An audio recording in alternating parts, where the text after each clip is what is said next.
এখানে সকল বক্তাই এর আগে বলেছেন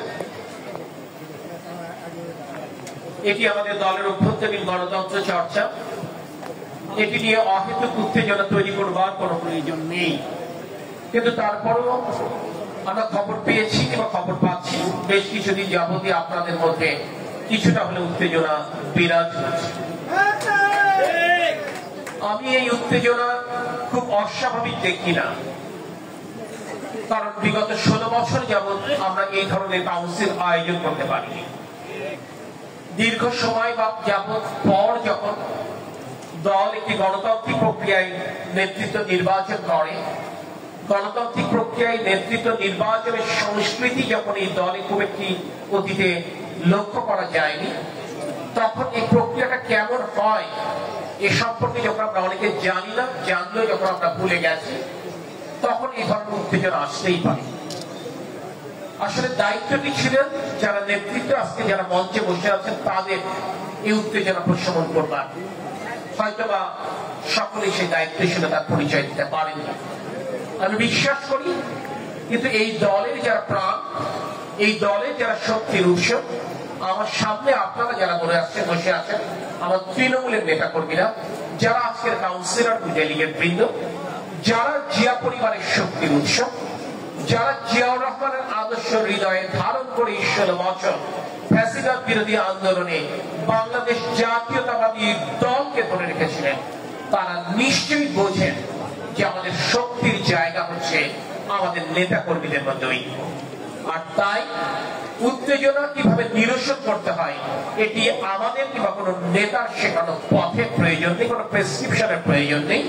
আপনারা এই উত্তেজনাটা নিরসন করতে পারেন বলে আমার বিশ্বাস। প্রিয় নেতৃবৃন্দ, আপনারা কাকে নির্বাচন করবেন এই কথা এসেছে। আমি বিশ্বাস করি জিয়াউর রহমানের আদর্শের সৈনিকেরা, তারেক রহমানের আদর্শের সৈনিকেরা 16 বছর যাবৎ যারা হাসিনা বিরোধী আন্দোলনের রাজপথ ছিলেন, তাদেরকে নেতৃত্ব কিভাবে বেছে নিতে হবে এটা শেখাবার প্রয়োজন নেই। আমি শুধু এই কথাটি আপনাদেরকে মনে করতে বলবো, 2025-এ জুলাইয়ে দাঁড়িয়ে নিশ্চয়ই আমরা 2024, 2023, 2022, 2018-কে ভুলে যাব না।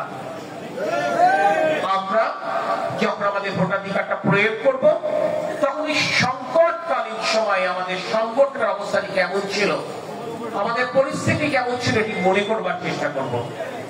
আমরা এমন ভাবে সংগঠন তৈরি করবার চেষ্টা করব, ঠিক যেভাবে আমাদের ঘূর্ণিঝড় এবং টর্নেডো থেকে সুন্দরবন সমগ্র বাংলাদেশকে রক্ষা করে, ঠিক তেমনি এমন একটি মজবুত সংগঠন তৈরি করব যাতে করে যখনই কোন রাজনৈতিক ঝড় আসবে তখন যেন কচুয়া উপজেলা বিএনপিকে সেই সংগঠন রক্ষা করতে পারে। এইরকম একটি সংগঠন তৈরি করতে হবে এবং সেই সংগঠনের নেতৃত্ব বেছে নিতে হবে। প্রিয় সাথী ও সহযোগিতাবৃন্দ, বলতে কোনো দ্বিধা নেই, এখানে আমরা যারা উপস্থিত হয়তো আমরা সকলে বিগত দিনে মিথ্যা মামলায় জড়িয়ে কারাগারে গেছি কিংবা আদালতে হাজিরা দিয়েছি, কিন্তু প্রশ্ন হচ্ছে আমরা রাজপথে কাঙ্ক্ষিত কর্মসূচিতে নিয়মিতভাবে কতজন উপস্থিত থাকতে পেরেছি। প্রশ্ন হচ্ছে আমরা নিয়মিত কেন্দ্রীয় কর্মসূচি কতটুকু প্রতিপালন করতে পেরেছি। আমরা পারিনি ভাইরা, এই সত্যটা অস্বীকার করবার কোনো সুযোগ নেই। কারণ শেখ পরিবার এই অঞ্চলের মানুষকে তৃতীয় এবং চতুর্থ শ্রেণীর নাগরিক বানিয়ে রেখেছিল। আওয়ামী লীগ না করলে আপনার নাগরিক অধিকার নেই, নাগরিক অধিকার নেই মানে আপনার গণতান্ত্রিক অধিকার নেই, গণতান্ত্রিক অধিকার নেই মানে আপনার ভোটের অধিকার নেই। তাই আপনি 2014, 2018 এবং 2024-এ আপনি ভোট দেবার সুযোগ পাননি। আপনার গণতান্ত্রিক অধিকার নেই মানে আপনার সুসংগঠিত হবার কোন সুযোগ নেই, অর্থাৎ আপনার রাজনৈতিক কর্মসূচি পালন করবার কোন সুযোগ নেই। আপনারা দেখেছেন না রাজনৈতিক কর্মসূচি পালন করতে গিয়ে কিভাবে আমাদের আহ্বায়ক এটিএম আকরাম হোসেন তালিম এবং আমাদের সাবেক সভাপতি এম এস সালামকে একই হাত করায় দুই প্রান্ত দুইজনে দুই হাতে পড়িয়ে গ্রেপ্তার করা হয়েছে। সেই স্মৃতি নিশ্চয় আমরা ভুলে যাইনি। অর্থাৎ আপনি আমি নিজের মধ্যে বিভেদ রেখা টানলেও শেখ হাসিনা কিন্তু আপনার আমার মধ্যে বিভেদ রেখাটি টানেনি। শেখ হাসিনা কিন্তু আপনাকে আমাকে বিএনপি বলেই বিবেচনা করেছে।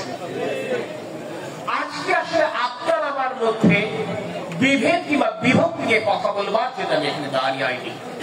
আমি দাঁড়িয়েছি ফ্যাসিবাদ বিরোধী আন্দোলনে যারা আমরা শক্তি ছিলাম, যারা হাসিনা বিরোধী আন্দোলনের রাজনৈতিক শক্তি ছিলাম, সামাজিক সাংস্কৃতিক শক্তি ছিলাম, তাদের সম্পর্কে দুটি কথা বলবার জন্য। আমরা আমাদের নেতা তারেক রহমান 2018 সালে জাতীয় সংসদ নির্বাচনের পর প্রথম বলেছিলেন শেখ হাসিনা নিছক কোন স্বৈর শাসক নন, শেখ হাসিনা নিছক কোন একনায়ক নন, শেখ হাসিনা ফ্যাসিস্ট। তাই শেখ হাসিনার পতন ঘটানো কোন একক রাজনৈতিক দলের পক্ষে সম্ভব নয়, সকল রাজনৈতিক দলকে এক কাতারে আসতে হবে। নেতা তারেক রহমানের আহ্বানে সাড়া দিয়ে সেদিন 44টি রাজনৈতিক দল যুগপৎ আন্দোলনের সাথী হয়েছিলেন। 2023 সালে দাঁড়িয়ে নেতা তারেক রহমান বলেছিলেন আবার শেখ হাসিনা নিছক কোন একনায়ক নন, শেখ হাসিনা নিছক কোন স্বৈর শাসক নন, শেখ হাসিনা ফ্যাসিস্ট। শেখ হাসিনার পতন শুধু রাজনৈতিক শক্তির পক্ষে সম্ভব নয়, সকল সামাজিক ও সাংস্কৃতিক শক্তির মেলবন্ধনের প্রয়োজন। সমাজের সকল শ্রেণী পেশার মানুষকে এক হতে হবে শেখ হাসিনার পতনের জন্য। তাই 24-এর গণঅভ্যুত্থানের স্মৃতি যদি আপনাদের মানস পটে ভেসে আসে, আপনি দেখবেন যখন কোটা সংস্কারের দাবিতে ছাত্ররা রাজপথে নামলো, তখন এই ছাত্রদের পাশে দাঁড়ালো কে? ছাত্রদের নিরাপত্তায় দাঁড়ালো তার মা, তার বাবা, তার ভাই কিংবা তার বোন। আর আমার ছাত্র দলের ভাইরা তার স্কুল এবং কলেজের ইউনিফর্ম পরে ছাত্রদের সাথে মিলে গেল। আমার বিএনপি প্রতিটি জায়গায় ওই ছাত্রদের কর্মসূচিতে লজিস্টিক সাপোর্ট নিশ্চিত করলো। কোথাও মাইক ভাড়া করে, কোথাও খাবার, কোথাও পানি, কোথাও বা নিরাপত্তা নিশ্চিত। আজকে যারা নবীন রাজনৈতিক দল তৈরি করেছেন, যারা নেতৃত্ব দিচ্ছেন, ঢাকা শহরে তাদেরকে সেফ হেম তৈরি করে তাদের যানবাহনের ব্যবস্থা পর্যন্ত করেছিল বাংলাদেশ জাতীয়তাবাদী দল। তার পুঙ্খানুপুঙ্খ তথ্য আমরা প্রকাশ করতে চাই না, রাজনৈতিক স্বাধীনতার জায়গা থেকে। কেন করেছিলাম? কারণ আমরা বিশ্বাস করতাম সবাই মিলেই শেখ হাসিনার পতন করতে হবে। এবং ওই ছাত্রদের সাথে খেটে খাওয়া শ্রমিক, ওই ছাত্রদের সাথে কৃষক, ওই ছাত্রদের সাথে দিন মজুর এক হয়েছিল রাজনৈতিক দলের সাথে বলেই শেখ হাসিনা সেদিন 5ই আগস্ট পালিয়ে যেতে বাধ্য হয়েছে। 5ই আগস্টের পট পরিবর্তনের পর নেতা তারেক রহমান একটিবারের জন্য কি এই অভ্যুত্থানের কৃতিত্ব দাবি করেছিলেন? তিনি বলেছিলেন শেখ হাসিনা পালিয়ে গেছে, এই অভ্যুত্থানের কৃতিত্ব সমগ্র দেশবাসী। তিনি 18 কোটি জনতার সাথে সেই কৃতিত্ব ভাগ করে নিয়েছিলেন, কারণ তিনি জানতেন এই কৃতিত্ব একক কোন রাজনৈতিক দলের না। আজকে যারা বয়োজ্যেষ্ঠ নাগরিক আপনাদের নিশ্চয় স্মরণে আছেন, মহান মুক্তিযুদ্ধের পর মুক্তিযুদ্ধের চেতনার কথা বলে, মুক্তিযুদ্ধের কৃতিত্বের কথা বলে দেশকে বিভক্ত করা হয়েছিল। সেই কারণে 54 বছর পরও বাংলাদেশ তার কাঙ্ক্ষিত গন্তব্যে পৌঁছাতে পারেনি। ঠিক তেমনি 24-এর গণঅভ্যুত্থানের পর জুলাইয়ের স্পিরিটের কথা বলে, জুলাইয়ের চেতনার কথা বলে, আর গণঅভ্যুত্থানের কৃতিত্বের কথা বলে আবারও বাংলাদেশকে পিছন দিকে টেনে রাখবার চেষ্টা করছে। কিন্তু দেশপ্রেমিক জনতা এই ষড়যন্ত্র নস্যাৎ করে দেবে। আজকে জুলাই সনদের কথা বলে বারংবার কালক্ষেপণ করা হচ্ছে। আমরা স্পষ্ট করে বলাচ্ছি, বিভিন্ন রাজনৈতিক দল যেই সমস্ত বিষয় একমত হবে, সেই একমতের ভিত্তিতে আপনি জুলাই সনদ তৈরি করেন, এবং যেই সমস্ত বিষয় একমত হতে পারবেন না, ভিন্ন ভিন্ন রাজনৈতিক দল তার নির্বাচনী ইস্তেহারে সেগুলো ঘোষণা করবে। যেই রাজনৈতিক দল নির্বাচিত হবে, তিনি জনগণের কাছে দেওয়া ওয়াদার পরিপ্রেক্ষিতে তিনি সেই আঙ্গিকে তিনি বাংলাদেশের সংবিধানের সন্নিবেশ করবেন। আপনি আলোচনা করবেন, এবং আলোচনায় যদি সকল রাজনৈতিক দলকে একমত হতে হয়, তাহলে তো 2025-এ এসে একবিংশ শতাব্দীতে এসে আবারও বাকশাল কায়েম করতে হবে। নিশ্চয় আপনি আমি 2025 এসে 1975-এ ফেরত যেতে চাই। আপনি ফ্যাসিবাদের পতন করতে চান, আপনি মুজিববাদের কবর রচনা করতে চান, কিন্তু আপনি আবার বাকশালে ফেরত যাওয়ার স্বপ্ন দেখেন, এটি তো হতে পারে না। আমরা তাই বলছি, আপনি ঐক্যমত্যের কথা বলবেন, অবশ্যই বাংলাদেশের স্বার্থে, বাংলাদেশের বৃহত্তর স্বার্থে আমরা যে সমস্ত বিষয়ে একমত হতে পারবো, আমরা সেখানে কথা বলবো। আজকে সংস্কারের কথা বলবেন এবং আপনি দেখাবেন আপনি বাংলাদেশের পক্ষের সবচেয়ে বড় শক্তি, আপনি সবচাইতে বড় দেশপ্রেমী, এ কথা বলবার কোনো সুযোগ নেই। সংস্কারের কথা সর্বপ্রথম বলেছিল বাংলাদেশ জাতীয়তাবাদী দল 2023 সালে, যখন কেউ সংস্কারের কথা বলবার সাহস করেননি, কারণ তখন শেখ হাসিনা বর্তমান। কারণ উপলব্ধি করেছিল বাংলাদেশ জাতীয়তাবাদী দল নিরবিচ্ছিন্ন লড়াইয়ের মাধ্যমে বাংলাদেশের পরিবর্তনের জন্য বাংলাদেশ কাঠামোর খোল নড়ছে পাল্টে দেওয়া প্রয়োজন। আমরা 31 দফার আলোকে বাংলাদেশের রাষ্ট্র কাঠামো মেরামত করতে চেয়েছিলাম। আমরা তাই রাষ্ট্র মেরামতের 31 দফা ঘোষণা করেছিলাম। আমরাই প্রথম বলেছিলাম এক ব্যক্তি 2 মেয়াদের বেশি রাষ্ট্র পরিচালনার দায়িত্ব প্রধানমন্ত্রী পদে থাকতে পারবে না। আমরাই প্রথম বলেছিলাম প্রধানমন্ত্রী এবং রাষ্ট্রপতির মধ্যে ক্ষমতার ভারসাম্য আনতে হবে। আমরাই প্রথম বলেছিলাম নিম্ন কক্ষের সাথে উচ্চ কক্ষ তৈরি করতে হবে। আমরাই প্রথম বলেছিলাম নারীর ক্ষমতা নিশ্চিত করবার জন্য জাতীয় সংসদে নারী আসন বাড়াতে হবে। আমরাই প্রথম বলেছিলাম মেধার ভিত্তিতে কর্মক্ষেত্র নিশ্চিত করতে হবে, কোটা বিলোপ করতে হবে। আজকে 2024 এবং 2025 এসে যত বড় কথাই বলেন না কেন, রাজনৈতিক অভিজ্ঞতার আলোকে, বাংলাদেশের জনগণের সাথে নারী সম্পর্কের আলোকে আমাদের উপলব্ধির জায়গা থেকে এই কথাগুলো আমরা বলেছিলাম।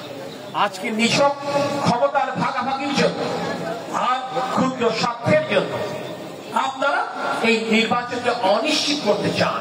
যারা নির্বাচনকে অনিশ্চিত করতে চান তারা আজকে সংস্কারের কথা বলে আর প্রতিনিধিত্বশীল সরকারের কথা বলে আপনারা আর জুলাই সনদে বাকশাল কায়েম করবার স্বপ্ন দেখে আপনারা নির্বাচনকে বানচাল করতে চান। যদি প্রকৃত অর্থে জুলাইয়ের চেতনা হৃদয়ে ধারণ করেন, যদি প্রকৃত অর্থে গণতান্ত্রিক চেতনা আপনাদের মধ্যে অবশিষ্ট থাকে, তাহলে আমি বলবো বাংলাদেশের জনগণের হৃদয়ের ভাষা পড়বার চেষ্টা করেন। এই বাংলাদেশের জনগণ 16 বছর যাবত অপেক্ষা করেছে। বাংলাদেশ জাতীয়তাবাদী দলের আত্মত্যাগের কথা আমরা নাই বা বললাম, এই বাংলাদেশের খেটে খাওয়া মানুষের কষ্টের কথা স্মরণ করেন, বাংলাদেশের মায়েদের প্রতিদিনকার অপেক্ষার কথা স্মরণ করেন। এইগুলো স্মরণ করে আসুন আমরা একটি গণতান্ত্রিক বাংলাদেশ বিনির্মাণে সকল ঐক্যবদ্ধ হই। আমরা ঐক্যবদ্ধ হই, বাংলাদেশের জনগণের ভোটাধিকার নিশ্চিত করি। বাংলাদেশের জনগণ যাকে পছন্দ করবেন তাকে ভোটাধিকার দেবার আমরা সুযোগ তৈরি করে দিই। যদি আপনাকে নির্বাচিত করেন আমরা সেটা মেনে নেব, আর যদি আমাদেরকে নির্বাচিত করেন তাহলে আপনারা মেনে নেবেন, সেটি প্রত্যাশা করি। আর এখানে বাংলাদেশ আওয়ামী লীগ গত 16 বছর এই অঞ্চল কিভাবে শাসন করেছেন আমরা জানি। আমি খুব অবাক বিষয়ে লক্ষ্য করি এই অঞ্চলের রাস্তাঘাটের করুণ দশা। আমি ভেবে পাই না যে এখানে শেখ পরিবার শাসন করেছে, এখানে তো সোনা দিয়ে মুড়ে দেওয়ার কথা ছিল এই অঞ্চলের রাস্তাঘাটে, কিন্তু আসলে অবস্থা কি? কারণ তারা জানতো তারা জনগণের ভোটে নির্বাচিত নয়, তারা যে কোনো মূল্যে ক্ষমতায় থাকতে পারবে, তাই জনগণের ভাগ্য পরিবর্তনের কোন কাজ তারা করে না। আমরা কথা দিতে পারি যদি জনগণের ভোটাধিকার নিশ্চিত করতে পারি এবং সেই জনগণ যদি বাংলাদেশ জাতীয়তাবাদী দলের প্রতীক ধানের শীষের সমর্থন দিয়ে বাগেরহাট জেলার 4টি আসন থেকে তারেক রহমানের মনোনীত প্রার্থীকে নির্বাচিত করতে পারেন, যেটি শেখ হাসিনা পারেনি, যেটি শেখ পরিবার পারেনি গত 16 বছর, আমরা নিশ্চয়ই জনগণের আকাঙ্ক্ষা অনুযায়ী এই অঞ্চলের উন্নয়নে আমরা এবং জনগণের প্রত্যাশা অনুযায়ী বাংলাদেশ পরিচালনা করব। সেই ক্ষেত্রে তারেক রহমানের সহযাত্রী হবেন আপনারা। আপনাদেরকে মনে রাখতে হবে জনগণের আকাঙ্ক্ষা অনুযায়ী আমাদের চলতে হবে। শেখ হাসিনা যা করেছেন, শেখ হাসিনার পেটোয়া বাহিনী যা করেছেন, শেখ হাসিনার গুন্ডা বাহিনী যা করেছেন, তার কোনটি বাংলাদেশ জাতীয়তাবাদী দলের কোন স্তরের কর্মী বাহিনী করবেন না, করতে দেওয়া হবে না। এটি হচ্ছে তারেক রহমানের নির্দেশ। গত 16 বছর যাবৎ আপনাদেরকে মনে রাখতে হবে আওয়ামী লীগ যা করেছে সেই বাংলাদেশ আর কখনো বাংলাদেশে ফেরত আসবে না, এবং সেই বাংলাদেশ আমরা ফেরত আনতে দেব না। নতুন বাংলাদেশ বিনির্মাণের স্বপ্ন দেখছে বাংলাদেশ, এবং সেই বাংলাদেশ বিনির্মাণের নেতৃত্ব দেবে ইনশাআল্লাহ আমাদের প্রিয় নেতা তারেক রহমান, এবং সেই তারেক রহমানের সহযোগিতা সহযাত্রী হবে পরশুরাম উপজেলা বিএনপি, সেই তারেক রহমানের সহযাত্রী হবে বাগেরহাট উপজেলা বিএনপি। সেই আশাবাদ ব্যক্ত করে আমি আমার বক্তব্য শেষ করছি। আল্লাহ হাফেজ।